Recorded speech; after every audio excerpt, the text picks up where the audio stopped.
165 gabi tayong bumiyahe. Sa mahigit kumulang ng 100 lugar dito sa Pilipinas. Ngayong 3 taon na natin ng pagbabiyahe, aba, dapat lang mag-celebrate tayo mga biyahero. Celebrate tayo ng 3rd anniversary na natin mga biyahero.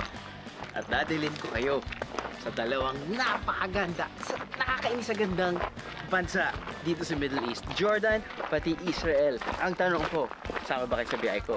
Hello! Hey, look at this!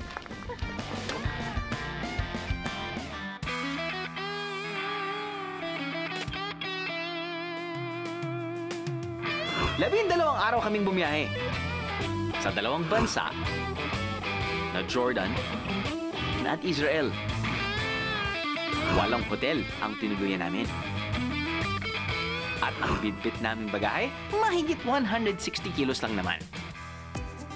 Ibang level ang biyaheng ito mga biyero. We stepped out of our comfort zone at sa kauna-unahang pagkakataon sa ibang bansa, sinubukan namin ang tour package na biyahe. Sulit nga ba ito? Ito ba ang biyaheng nababagay sa inyo? Yan ang aalamin natin.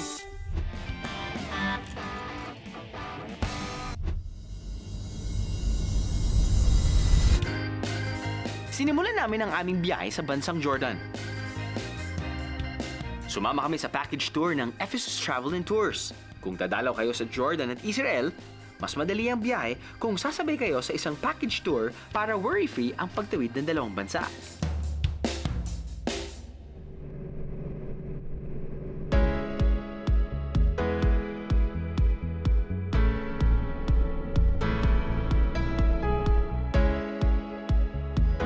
Kapag naisip nyo ang Jordan, malamang hindi beach ang una nyong na-imagine. But here it is. Welcome to Aqaba.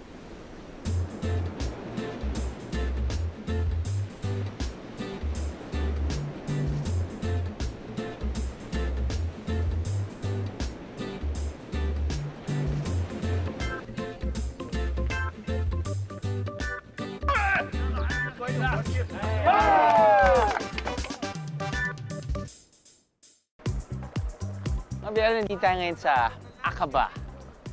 And we are facing the Red Sea. Now, Aqaba is the only port of the whole of Jordan. Now, from Aqaba, makikita mo that the Red Sea is being shared by 3 countries. 1 is Jordan. 2, that's Israel, which is Eliat Israel. And then that side is Egypt.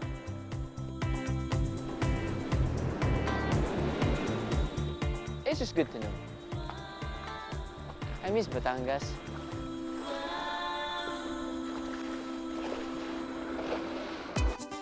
At ito ang isa sa mga hotel na aming tinuluyan sa summer capital ng Jordan.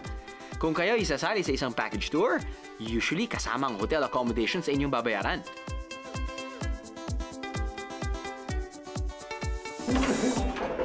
Hi. Pasok tayo.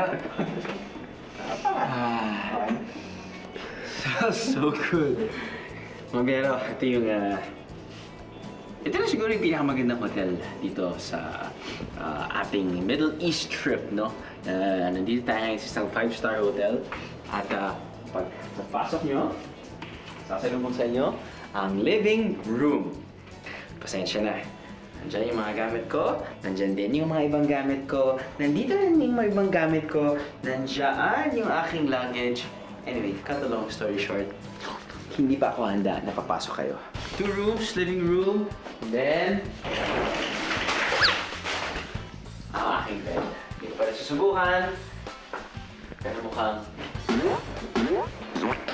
okay. Okay. Okay naman. Comfy bed. Siyempre, you have your... Nagpainit niya ako ng tubig, no? Kalimutan ko.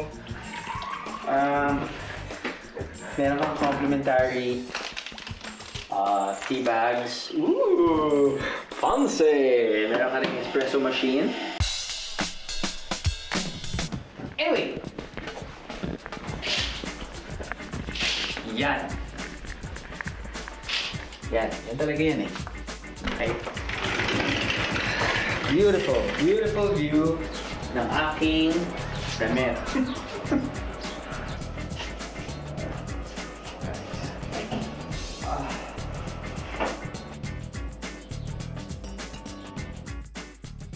Red Sea, ladies and gentlemen. But before you reach the Red Sea, syempre, ang dami dyan mga Olympic-sized pool. May pool na pang lamierda lang.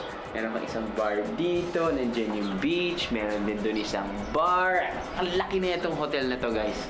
Ang laki ng resort. But anywho, there, oh. Ano ba ito? Isang dosenang swimming pool?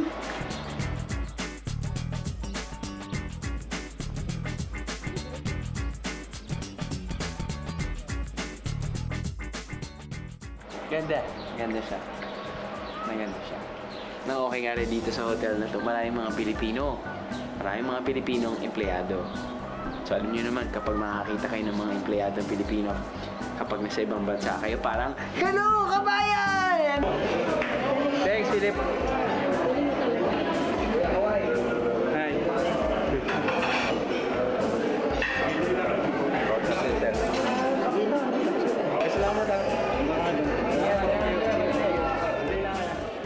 And then you get this really warm, feeling or, hospitality coming from them. Kasi syempre, miss nila yung Pilipinas din.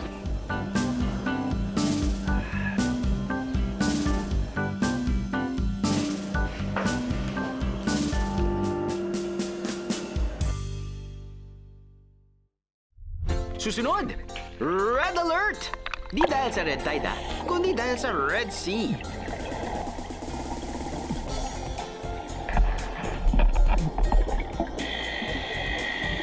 At abangan ang pagtawid natin ng Israel mula Jordan para makita ang one-of-a-kind monumental fortress. How about a swim with the sharks?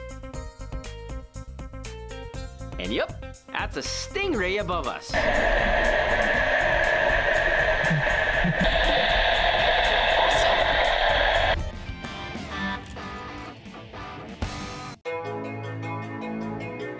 Mga kapuso, nakatanggap ng ilang report ang biyahe ni Drew tungkol sa mga nagpapanggap na miyembro umano ng aming staff. Nais naming ipaalam na laging may kaukulang dokumento at ID ang aming staff at hindi sila naniningil ng anumang kabayaran sa mga lugar na ipinalalabas sa aming programa. Kapag may nais kayong report, tumawag lang sa mga numero na nakikita nyo ngayon o mag-message sa aming Facebook page.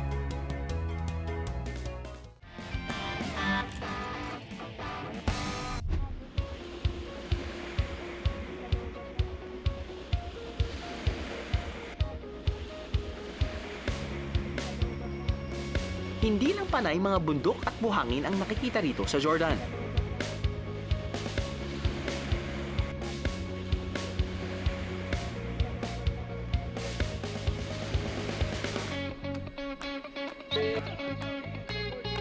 Nakatutuwa na dagat naman ang makikita pagdating dito sa Aqaba.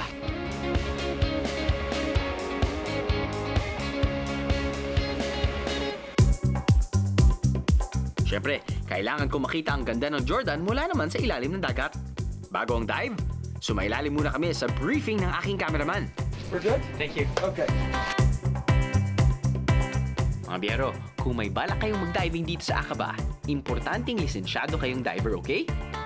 Di kasi pwedeng mag-dive ang walang lisensya. At take note na hiwala ito sa regular tour package.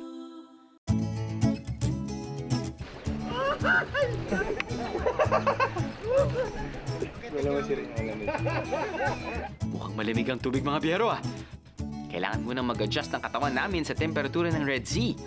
Ito rin pinakamalamig ever! Woo! Sarap! Woo!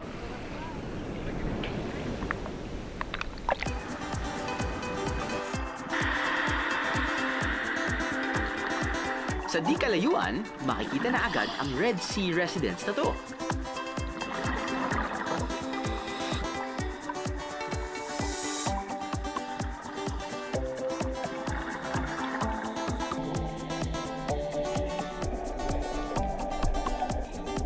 Isang protected area rin ng Red Sea, kaya bawal na bawal ang paghawak o pagpapakain sa mga isda at paggalaw sa mga corals.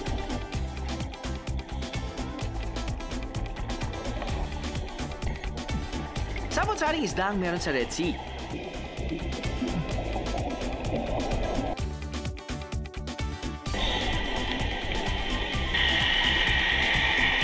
May soulfish na nagtatago sa buhangin. And as you can see, mukhang swelas ng sapatos and piece.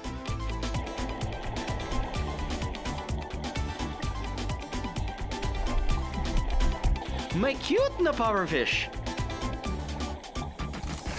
At ang astig na lionfish.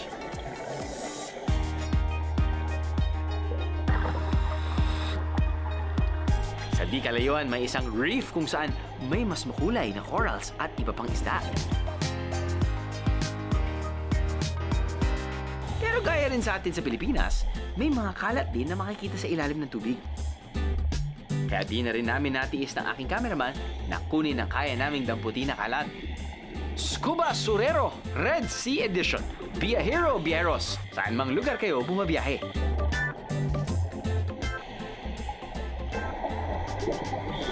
Ipinakita naman sa amin ng dive master ang isang uri ng isda na tanging sa Red Sea lang daw makikita.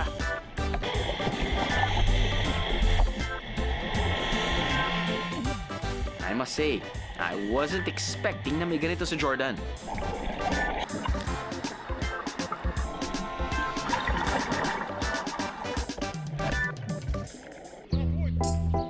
Kung di nyo tayo pag-dive, samot-sari naman ang free activities by the beach. Gaya ng pagtatampisaw at pagbibilad sa araw.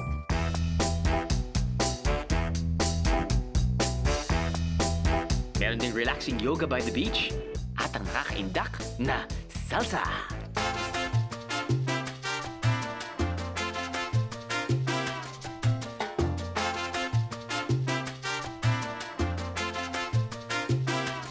And need I repeat? Lahat yan libre.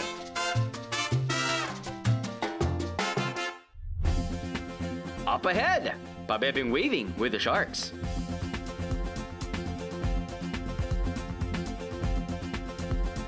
Isa pa ang ancient landmark ang aking matutuntun sa Israel. Ito yung isa sa mga major fortresses ni King Herod because it overlooks the Dead Sea.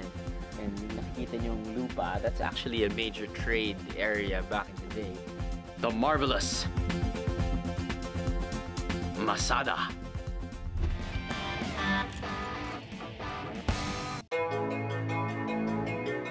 Mga kapuso, nakatanggap ng ilang report ang biyahe ni Drew tungkol sa mga nagpapanggap na miyembro umano ng aming staff. Nais naming ipaalam na laging may kaukulang dokumento at ID ang aming staff at hindi sila naniningil ng anumang kabayaran sa mga lugar na ipinalalabas sa aming programa. Kapag may nais kayong report, tumawag lang sa mga numero na nakikita nyo ngayon o mag-message sa aming Facebook page.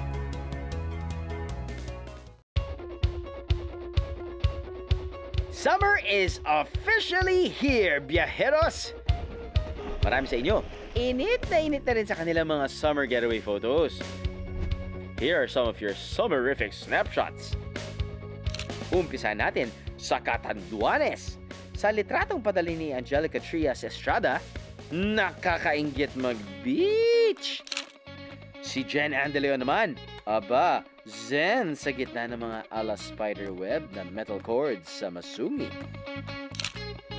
Isang postcard shot naman ng padala ni Dos sa powdery white beach ng Romblon. It's not hard not to fall sa kagandahan ng Tangadan Falls ng La Union. Good job, Ralph Papa! Island life naman ang peg ni Shine Miranda sa Gismundo ng Sarangani. Si JB Pining, abay ibinida ang Maniwaya Island. Maldives ang house on the beach na yan sa Negros. Awesome shot, Kylie! Naku po, panalo talaga ang Magpupungko Island sa Siargao. Sa kuha nito ni Mary Diana Grace Boyles. Si John Barrett Packer, ba super dome action shot ang kuha sa dagat ng Bahaw, Limanan. Stig! Keep sending us your BI photos, guys. Don't forget to follow and add us up on FB and on Instagram. Dahil lahat kayo kasama sa biyahe ko.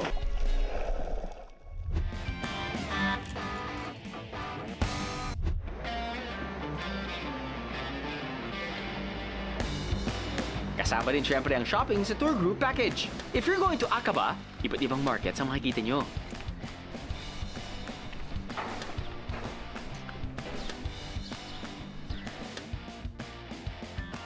Sobrang yaman ng area na to. Hindi lang syempre dito sa Jordan, pati na rin sa Israel, Egypt. Everything sa spices, talagang iba't ibang klaseng kulay, di ba? Alam mo yan, iba't ibang klaseng herbs and spices. Kaya sobrang nagiging complex yung lasa ng pagkain nila, pati sobrang flavorful because of their spices.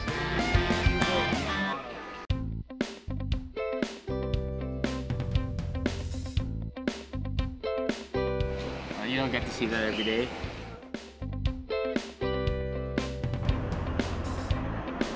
Bago kami lumipat ng Israel, bibili muna ako ng baon.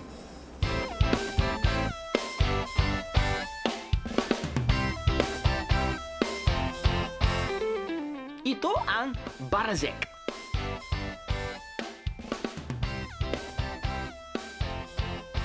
It's like butter cookies with a lot of sesame seeds.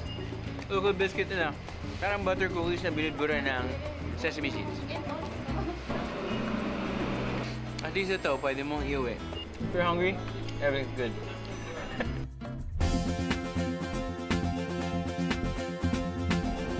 All good na tayo sa Jordan. So, we're off to the second leg of our tour, ang Israel. Pero bago lahat, kailangan muna natin bumiyahe patungong Wadi Arava Border Terminal. No porters here mga bihero. Literal pong binubuhat ang aming mga maleta sa pagtawid ng border ng Jordan to Israel. So, another bihero tip, pack light. Sa pagtawid mula Jordan pa Israel via land, 3 exit points ang pwede niyong daanan. Ang Jordan River Border, ang Wadi Arava Border, at ang Allenby Border Terminal na natatangi para sa mga tourist at diplomats lang. Dito maaaring pasukin ng mga Israeli at Jordanians. Take note, biheros, para sa ating mga Pinoy, hindi natin kailangan ng visa para makapasok ng Israel. Basta may valid Philippine passport, pwede kayong pumasok ng Israel. Sa mga moments na ganito, talagang ma-appreciate mo kung gaano ka-relaxed kapag kasama kayo sa tour package. Wala na kasing iisipin na fees at sasakay na lang kayo ng bus. O diba? Convenient? After less than an hour of travel, touchdown Eilat. Kung ang Jordan may Aqaba, ang Israel naman may Eilat. Ito ang version nila ng Boracay mga biyero. Libo-libong turista from all over Jordan and Israel ang dumarayo rito para sa magandang beach. Pero bukod sa resorts at activities, ang major attraction dito ay ang kanilang Underwater Observatory Marine Park. First activity dito sa Israel, underwater agad. Pero di tayo mababasa. Ito ang kanilang tower. And now we're gonna go under the water, okay? Isang tower aquarium below sea level. So we are now 6 meters under the surface of the ocean. And as I mentioned before, this is the open sea. Okay, everything that you see here is nature. We built these reefs about 40 years ago. It was built. And now it's just going on by itself. We don't touch, we don't do anything because it's nature. We just clean the windows. Of course, we do not feed here because it is not allowed to feed the fish in the ocean. Ang maganda dito sa kanilang Tower Observatory, malayang nakakalangoy ang mga isda. Para kang nag-dive sa Red Sea nang di na kailangan ng training at scuba. Astig! Amazing! Very delicious as well. Ang buong underwater observatory na to, dadalhin ka hanggang 60 meters below sea level. May bahagi rin kung nasaan ang rare fishes na kanilang inaalagaan. And here we got beautiful octopus. That's a female. Octopus are amazing animals. Samantala, may venomous fishes o mga isdang may lason din dito. Parang nakita ko na to sa dive namin kahapon ah. Hey. Very venomous. It goes straight into our blood. It's crazy. May mga isda rin na hindi ko mabigkas ang pangalan. This is the national fish of Hawaii. Oh. In Hawaii, it's called umuumunukunukuapua. Almost, yeah. Close enough. Maaari pang pumasok sa loob ng aquarium para makapagpa-picture. Pwedeng yumuko at gumapang sa loob nito. Para ka lang nag-dive, di ba? Pang-Instagram, mga bihero. Pero, if you wanna get up close and personal sa sea creatures dito, pwede kayong magpakain ng mga pawikan. She's about 90. She's not that old. Now, take a lettuce at the end so she doesn't bite you.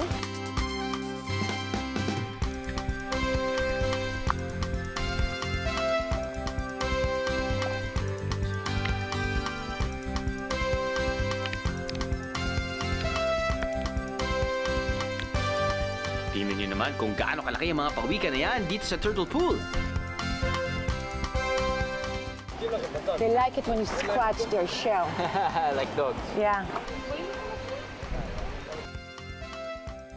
In nature, they will feed on algae and seaweed. Here we give them lettuce because there's not too much algae left in nature. So we found the lettuce to be the perfect substitute. Once in a while, we will collect algae from our pools because the vitamins and minerals exist in the algae still very important for the development. Pinangangalagaan na rin dito ang mga pawikan because they're highly endangered. Even though they eat lettuce and sea algae, they can weigh 300 kilograms. Wow, it's heavy. Yeah, and they live more than 120 years. They look cute and very adorable. Ang guide nga namin, pinanggigila ng cute turtles na to. Abay, yayakapin ko to eh. Lahat ng yan, syempre kasama ng group tour pass na sinamahan namin. Kasi kung mag-isa lang kayo pupunta dito, maganda ng halos $14 or roughly 650 pesos per person na entrance fee plus transpo na may kamahalan nga naman. Ang susunod na aking activity dito, wala pa sa tour package. Dahil bago pa lang to. Diving with the sharks. That's right, mga bihero. Another one for the books na experience na to. After spending some time with the fishes, I'm about to swim with some of the most amazing predators of the sea, sharks. Ang observatory nito, on this side of Israel, ang pinakamalaking shark pool sa buong Middle East. 18 pating ang meron dito sa loob ng pool. Dahil di biro ang aming gagawin sa shark pool, binigyan muna ako ng tamang information kung paano gagalaw sa loob. Safety first, biheros. Nung nagsimula silang mag-alaga ng pating dito, si Shaina ang nagpapakain sa kanila. Kaya kilala na niya ang behavior ng mga to. You open your arms. You're doing like this. I'll show you. And never close. Because they're very sharp teeth. After the briefing, moment of truth na, biheros.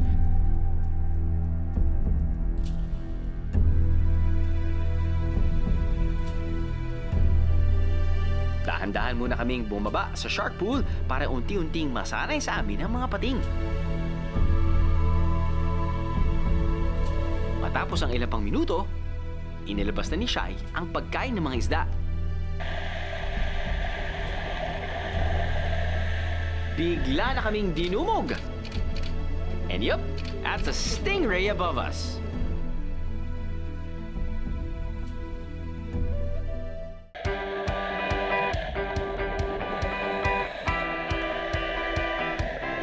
Yung mga biyero, never ko naisip na magiging ganito ako kalapit sa mga sea creatures na to.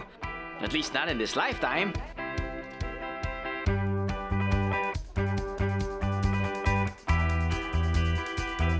Now, it's my turn to shine.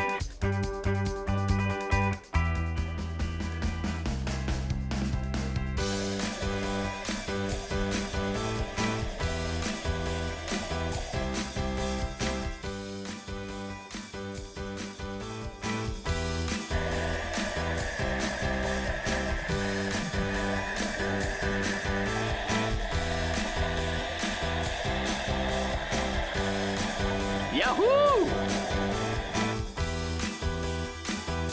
Feeding the big fishes. Check. Diving with the sharks. Check. Konting hintay na lang daw at bubuksan na raw nila sa publiko ang feeding at diving with the sharks. So, abangan nyo yan, mga biyero.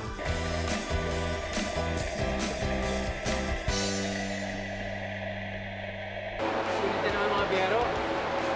Talagang dagat sa akin. Lalo na ngayon, if you're swimming with the sharks, feeding the rays, diba? Eagle rays, stingrays. Of course, it's a very, very comforting. It's a controlled environment. It's my first time to swim with the sharks. Not just one, but more than two. And great feeling.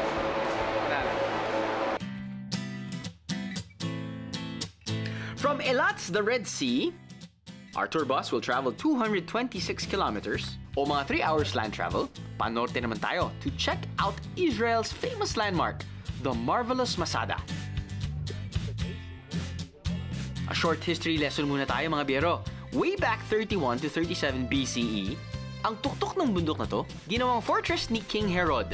May taas na 1,300 feet ang bundok at gusto niyang makita ang Dead Sea at ang tinaguriang Dead Sea Road kung saan dumaraan lahat ng traders papuntang Jerusalem at iba pang lugar sa Israel. Noong panahong yon, kung sino ang sumasakop sa lupain na dadaan ng mga mangangalakal ay maaring mangolekta ng tax o buwis sa sino mang daraan dito. Kaya nagtayo si King Herod ng ganito kalaking fortress sa tuktok ng bundok. Now by the way, ang Masada in Hebrew ay Metzada o sa English ay fortress. May dalawang paraan para marating ang tuktok ng fortress. Ang easiest way, ang cable car. Dahil parte ito ng tour package, ito ang napili kong paraan. Pero para sa mga biyahero na gusto ng challenge at nasa mood mag-extra pilgrimage, nilalakad ang kung tawagin ay Snake Road. Kung maglalakad ka lang, halos 1 oras daw bago mo matunton ang parte nito ng Masada. For today, I'm okay with a 2-minute cable car ride.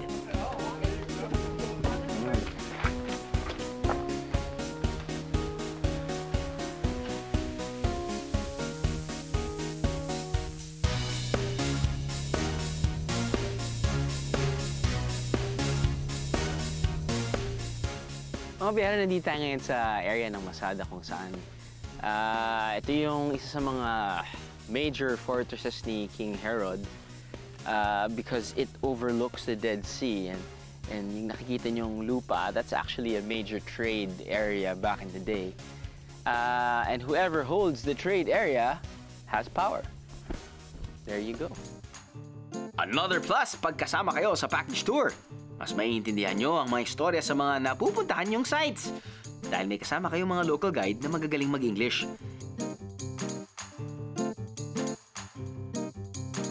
Ang pinasok namin ay isa sa mga thermal bath area ni King Herod. Sa laki ng buong structure, mahigit 100 tao yata ang kayang maligo sa bathhouse na to. So nandito tayo ngayon sa kanilang bathhouse, no? Daming room sa loob ng bathhouse nila. May cold room. Pero ito yung interesting. This is their hot room. And then from the outside, naglalagay sila ng wood, tas fire. Tapos kung makikita niyo sa baba, kino-cover nila yan with clay. May fire sa labas, pero yung warm air pumapasok dito sa baba. And then lumalabas doon sa mga parang mga clay na may butas. So parang nagiging sauna. Old-style sauna. Imagine, may sauna na in the BCE or before Common Era. Bukod sa isang tourist attraction ng Masada, memorable din ang lugar na to para sa mga Hudyo dahil dito namatay ang huling Jewish rebels na lumaban sa Roman Empire. Naging kontrobersyal ang lugar na to dahil dito rin naganap ang mass suicide ng mga Zealot. Ginawa raw nila ito para hindi sila sumailalim sa Roman Empire. Libo-libo ang pumasyal dito araw-araw. Hindi inaalintana ang init na kung tawagin ay Masada Experience. Para labanan ang init, may solusyon daw noon si King Herod. Gumamit sila ng cisterns o water basins o kumbaga sa mga Pinoy, mga balon para ipunin ng tubig.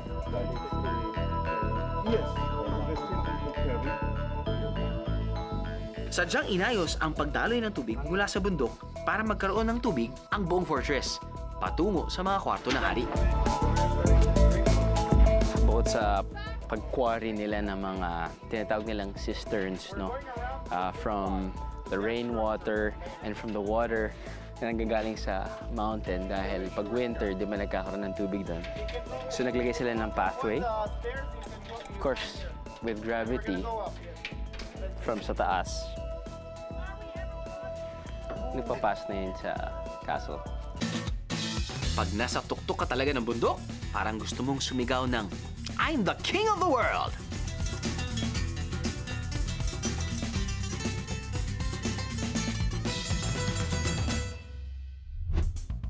Susunod, one last muddy, relaxing dip.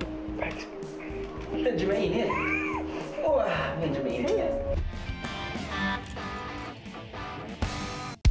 Ito ang aming tips para sa pagpili nyo ng nararapat na tour provider. Biyahero tip number 1. Mag-research tungkol sa kredibilidad ng tour provider. Pwede kayong tumingin sa mga blog, online forum, or better yet, magtanong-tanong sa iba pang mga biyahero. Biyahero tip number 2. Alamin kung saan pupunta ang binabayad nyo. Bago nyo kunin ang package tour, tanungin ng tour provider kung ano lahat ang sakop ng inyong babayaran. Malay nyo, may mga kailangan pa pala kayong bayaran pagdating sa lugar. Ayaw naman natin ng gulatan portion, di ba? Biyahero tip number 3. Personal suggestion naman ay sana local guide o matagal ng residente ng bansa ang mga kasama nyo sa package tour nyo. Because based on our experience, sila ang nagbibigay ng mas authentic experience sa bansang binibisita nyo. Tatlong biyahero tip na dapat tandaan sakaling pipili kayo ng inyong tour provider at para kayo'y maging happy biyahero. Biyahe ni Drew would like to thank Ephesus Travel and Tours. I'm sure may hangover pa kayo sa aming Holy Land trip. Sa tuktok na to ay ang Mount of Temptation. Jesus Christ, 40 days and 40 nights.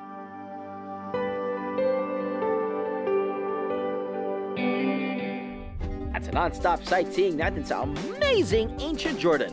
Sabi nila, yung pinakamagandang facade dito sa Petra, no? It's called the Treasury. At dyan daw iniwan ni Pharaoh yung treasure. Kaya tinawag yung Treasury. Well, hindi lang ako nag-enjoy sa Middle Eastern 3rd Anniversary biyahe na yun, no? Of course, we're all happy biyaheros. Katulad ng aming researcher sa field na si Nikki. Ikaw, Nikki, saan ang memorable sa'yo? Church of Transfiguration. Sobrang ganda niya. Nandun yung parang original na stone kung saan daw nag-transfigure si Jesus. Tapos tinakpan lang nila ng salamin. So makikita mo pa rin siya. Tsaka sa Church of Nativity, medyo may goosebumps yung pag nakita mo yung silver star kung saan yung pinanganak si Jesus. Ang mga walang kasing sipag ko namang camera crew, sinulit din ang mga sandaling in between takes. Ako, yung Nazareth Bible. Gusto ko yung pag-recreate nila nung buhay ng mga tao at that time.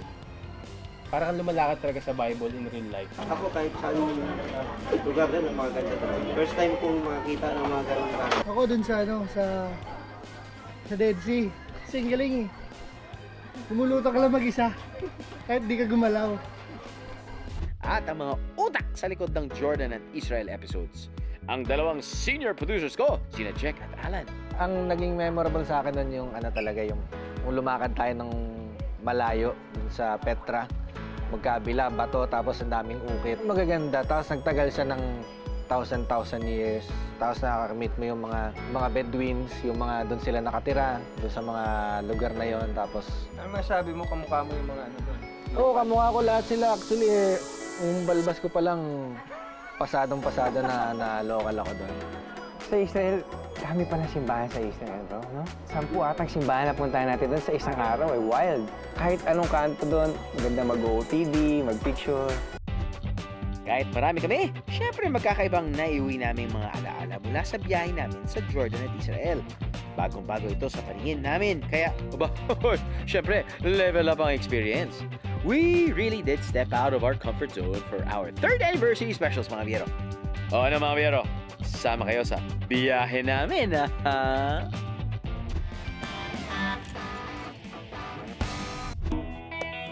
Biyaheros, kadalasan sa mga biyahe patungo rito sa Jordan at Israel ay kasama na sa babayaran nyo ang airfare, hotels, pagkain, transportation, border taxes, entrance fees, mga tips sa tour guide at marami pang iba. Kumbaga, dadala na lang nga kayo ng extra pocket money para sa pasalubong. But take note, di magkakapareho ang mga tour package na makikita nyo. Suriin yung mabuti ang itinerary at piliin ang tour package na mas magbibigay sa inyo ng sulit na experience. We've been to the mountains of Israel and under the sea. Now, we're here at a hotel close to the Dead Sea. Believe me, Bieros, I did not imagine my Israel and Jordan experience to be this. For our last few days here in Israel, naka-check-in kami sa isang hotel na malapit sa Dead Sea. Just check out our hotel for tonight. Pwedeng-pwede, di ba? Pero bago ko sulitin ang aking kama, one last refreshing dip won't hurt, right? It's not your ordinary pool. This is a Dead Sea pool. Or shall I say, Dead Pool. Ay, wag na. Last ka na yun. Mga bihero, para sa mga turistang ayaw pumunta sa Dead Sea at gusto kong naka-experience ng pagpo-float katulad sa Dead Sea. Well, dito sa hotel namin, kinuha nila yung Dead Sea water, which is super high in salt content, no? At gumawa sila ng pool. Which for me, I think is a better option.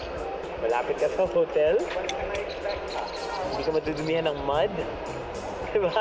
You still have your views. I got the pool all to myself.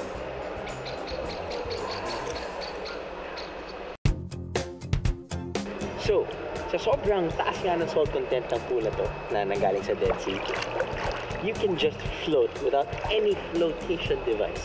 Okay? Pwede kang mag-relax. Pwede kang mag-check ng mapa na sira na. Pero okay lang. Walang problema. Pwede ka na mag-B4. Walang problema. After Dead Sea Dip, isang Dead Sea Mud Spa naman ang susubukan natin. Ipinapahid sa katawan ng putik mula sa Dead Sea para raw ma-revitalize ang balat at ma-relax ang muscles sa tulong ng Dead Sea minerals na taglay ng putik. Oh, it's warm? Oh, it's hot. Oh, it's hot. Ooh, it's hot. I like it.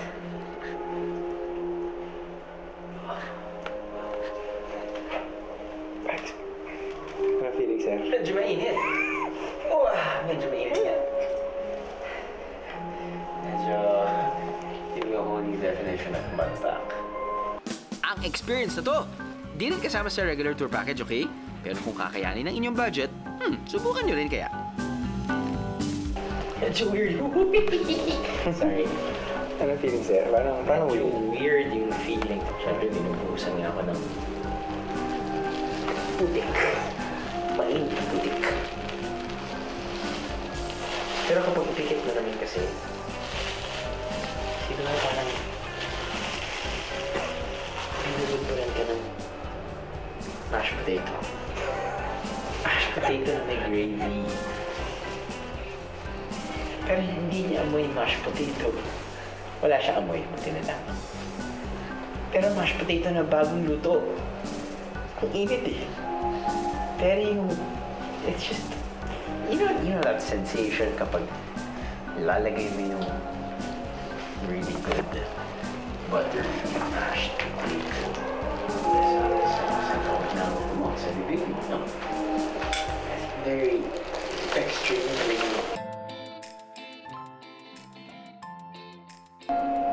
So yung treatment ay 20 minutes. Apparently sa arms lang, sa likod, sa legs, hindi sa chan, pati sa chest dahil apparently baka hindi daw healthy. Ewan ko, kanya-kanyang balat yan, eh. Kanya-kanyang ewan, kung maintindihan din eh, pero yun yung ginagawa ko ngayon. At nag-antay na kami ng 20 minutes.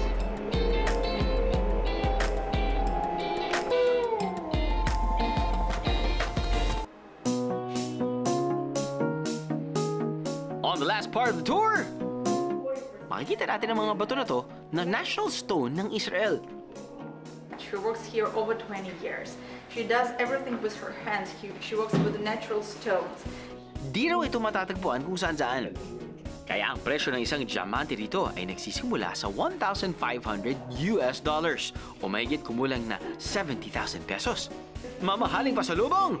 Oh, why not? If you've got the budget, no problem. Every piece of jewelry daw ay sinusuring mabuti at binubuo by hand. Now that's an expensive handcrafted pasalubong. Oh, no. No, man. It's planted the one, camel.